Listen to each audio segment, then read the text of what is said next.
Hi there. Well, it is Tuesday night, the 7th of July 2026, and it is now 7:36 p.m. And I'm in Toogoom, Queensland, Australia. I'm going to read, and I'm doing this because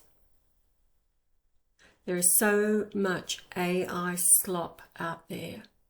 The machine with no soul that is regurgitating data. That's all it's doing. It's regurgitating data. So, I've said, not this little black duck. You've heard me say that before. So I'm going to read. Put your earphones on, fall asleep to get this information to settle within your soul. Tonight, I'm covering Tell Me Good Master, When Shall the End Be? And then going on to read, to describe from the Concordance, the real man. And then I'll continue with other recordings on the weakling, the unstable man, the two kind of women, and yes, these are truths, universal truths that need to be remembered, and they're not found within the book that everybody's trapped in, nor are they found within the Quran or the Talmud, or anywhere else. The three stumbling blocks in the Great Pyramid, as Yah explained, were the three religions: Judaism, Christianity, and Islam. They were his stumbling, no, they were not his stumbling blocks. They were the stumbling blocks, the granite sheaves put in his way in the pyramid, and they represented the three great religions, so that God himself ends up being rejected. However, listen to these words. All right, tell me, good master, when shall the end be? Jesus answered, there will be an end to the beginning, and men will know this by the spirit of the times. Men will no longer be brothers, nor will they be manly. Women will be as men, and men as women. It's another way for putting transgender. Adultery will not be condemned, nor will fornication. Therefore these will flourish.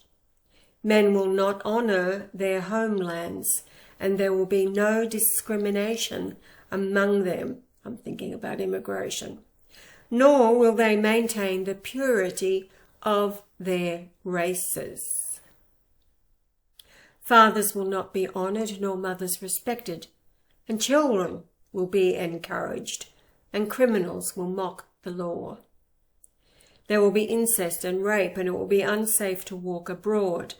Floods, famines, droughts, and earthquakes will cause death and destruction. Strange sickness will smite the people, and there will be a denial of God.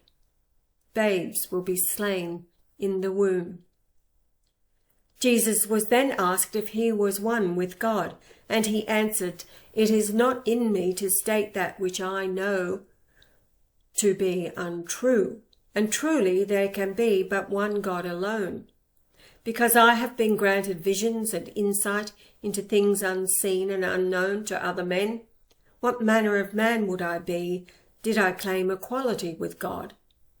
I have spoken only that which I am bidden.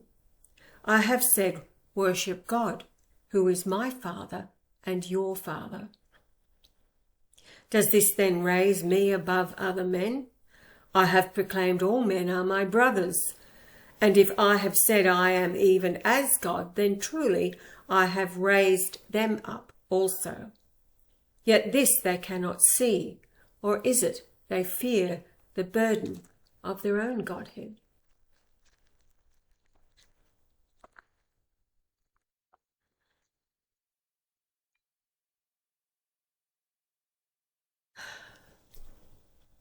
Now, continuing on a different subject, Jesus came and was like the slasher which clears away the useless undergrowth in the forest of life.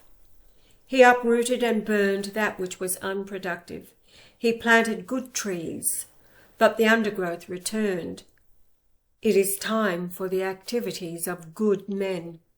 Jesus found pearls by the seashore. He sowed the good seed in the hearts of those who followed him closely. For his sake, many of the rich became poor. He came and separated men out from the errors of the world. He brought men a mirror into which they could look and see their own divinity. He opened a door now open to all, and those who choose to pass through stand on the road to the eternal. He raised up the fallen and healed the afflicted. He woke those who slept and reminded those who had forgotten. He enlightened the righteous and gathered in those who were lost. Then the description of the real man. Man is divided not only into nations, peoples, tribes and creeds, but also broadly in twain. There are among all men, all peoples, two kinds of men, the real man and the weakling. Those who are neither wholly one nor the other nevertheless tend towards the nature of one or the other. Consider the real man, the man who reaches out towards godlikeness. He is the man in whom God has succeeded. He is God's elect. He is like unto a tree spreading in black soil, which blossoms quietly and doubles the yield of its fruit in the summer. Its fruit is a delight to the mouth and fills the stomach with satisfaction. Beneath the canopy of its foliage, the weary find a pleasant refuge from the heat. In its shade, all men find peace and contentment. The weakling is like a tree whose leaves wither before the heat of the summer sun, whose fruits never reach maturity, for it falls to the ground unripened and is trampled underfoot. Men avoid it, and the axe is laid against its hole. A real man, filled with the calm of strength, you are the true image of God on earth. Yours is the noble life, and your reward here shall be a body preserved in youthfulness. When, in the fullness of time, you make the great journey westward, and then shall your soul arise in the mysterious beyond, radiant in a glory indescribable. Behold the uprightness of the real man. Is he not the father of the orphan and the husband of the widow, the brother of the forsaken and the guardian of the fatherless? Do not the friendless find in him a friend, and the poor a benefactor? It is not hard to give to the needy within reach, or to help the weak when they are at hand. But the real man works not in such narrow confines, for he stretches out his hand to those beyond. Watch him among the distressed. He talks with compassion and listens with understanding. See him among the lowly, how he deals with them in patience and kindness. Such men stand out among others, not only because of their own qualities, but because of the respect which others feel bound to accord them.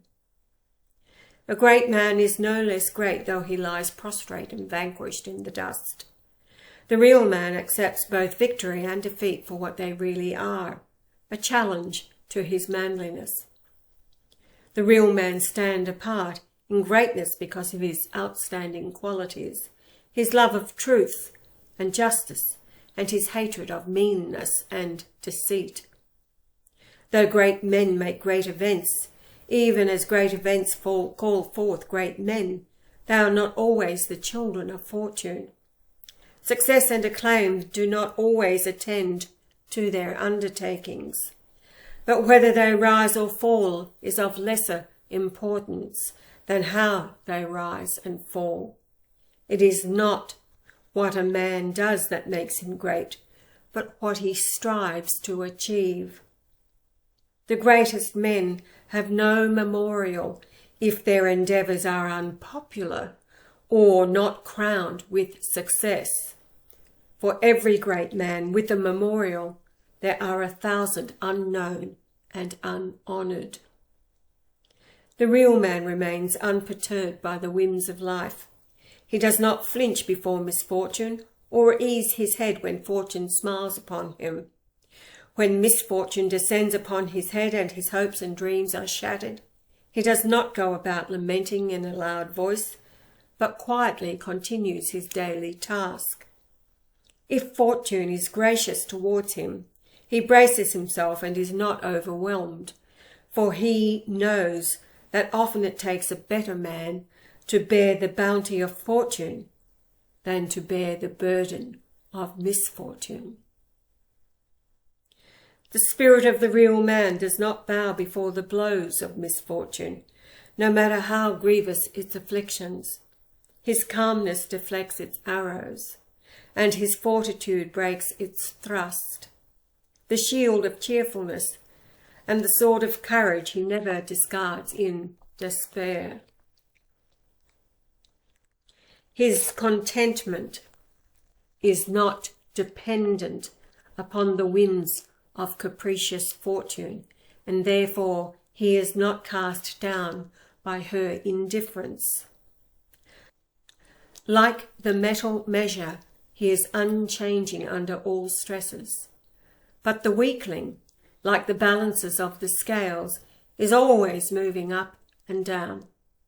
The real man stands before adversity as a rock before the raging seas, firm in the midst of turmoil, solid and calm against the fury. His mind forms great designs, and his spirit delights in their execution. His ideas grow up, they are never stillborn, nor do they wither before maturity.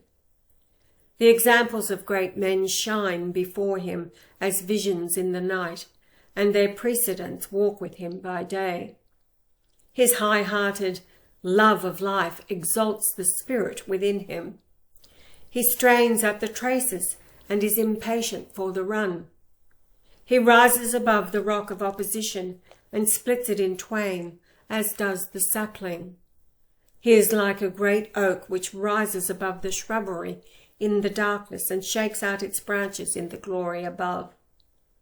He has compassion on the blind man. He helps the lame man, and he guards the deformed and afflicted against the mockery of weaklings.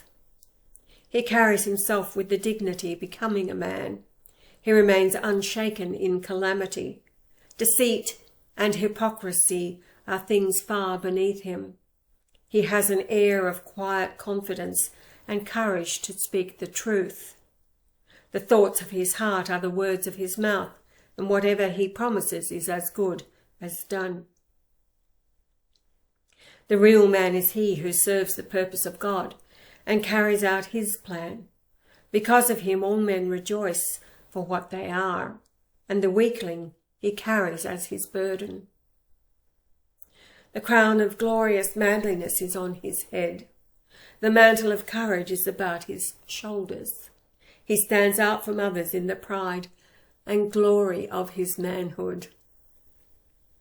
He treasures womanhood and the dreams of men. He is the master of the earth and the Lord of the creation. Nothing more is required of man on earth than that he be a real man. This is a sufficient objective and difficult enough for any man to achieve. Manhood is a state of freedom, but its stronghold is in the spirit of a man. The body may be held forcibly in bondage, but the spirit cannot be shackled. He who lies imprisoned in the lowest dungeon may be freer than he who walks above with a servile spirit holding him in thraldom. Servility is the brand of the weakling. Never judge a man according to his estate or circumstances, but according to his manliness. He that is manly, hold as a man, even though he be your enemy. But he who is less than a man, hold accordingly, though he be with you.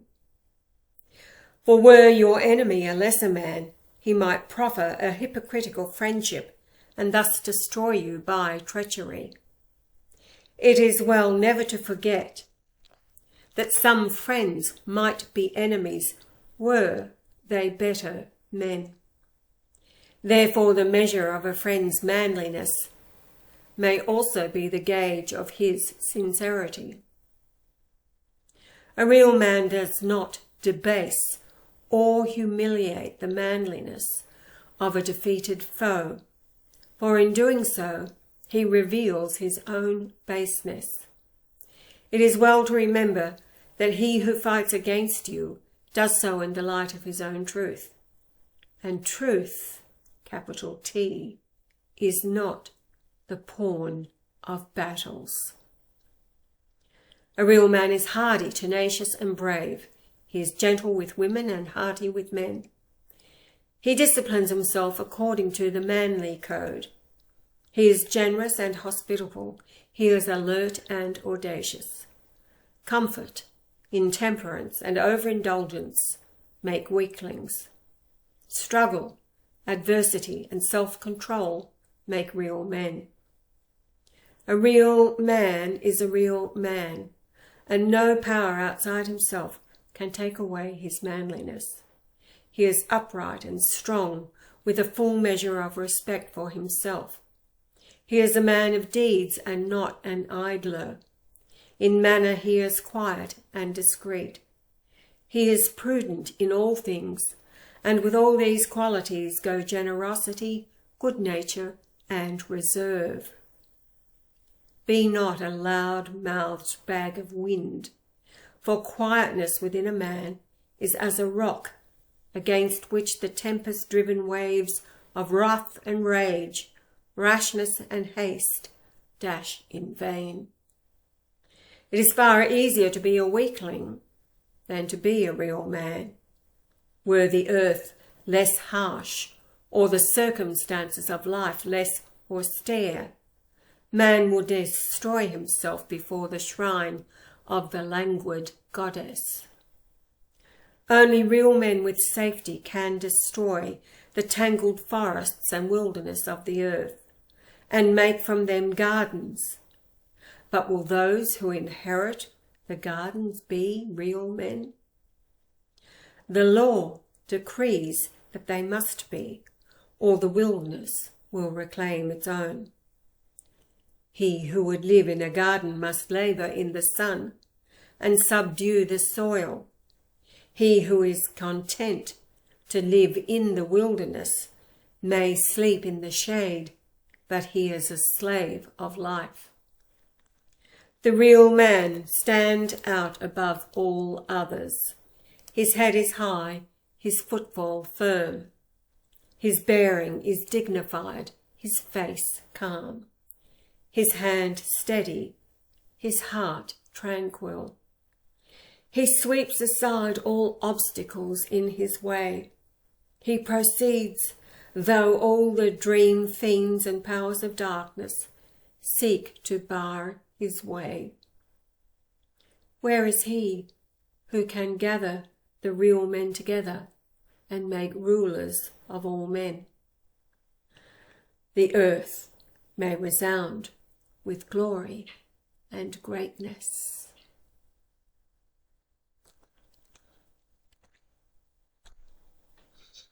And reading through all that, my mind is with Yah. All right, I shall come back to continue reading. These are really important truths, ancient truths, not AI. You realize that AI, all it does is to mine data. That's what it does.